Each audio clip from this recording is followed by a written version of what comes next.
HPE stock analysis and HPE stock prediction. So in this 1-minute video, I'm going to show you exactly what I'm going to do in trade.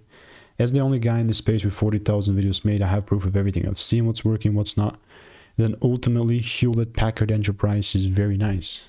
Although it's like 2% correction, bro, when I made this video, I've been just sticking to it because it's been going so nice. Like, look, this is when it was made like 2 months ago or something. Right. And look at this.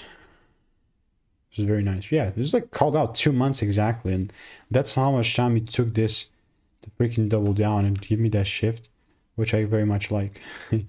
And ideally, I mean, like intraday trades are all going to be towards the bullish side here. So I'm talking if I see the same shift on the lower time frame, looking to get involved. So we'll keep you updated.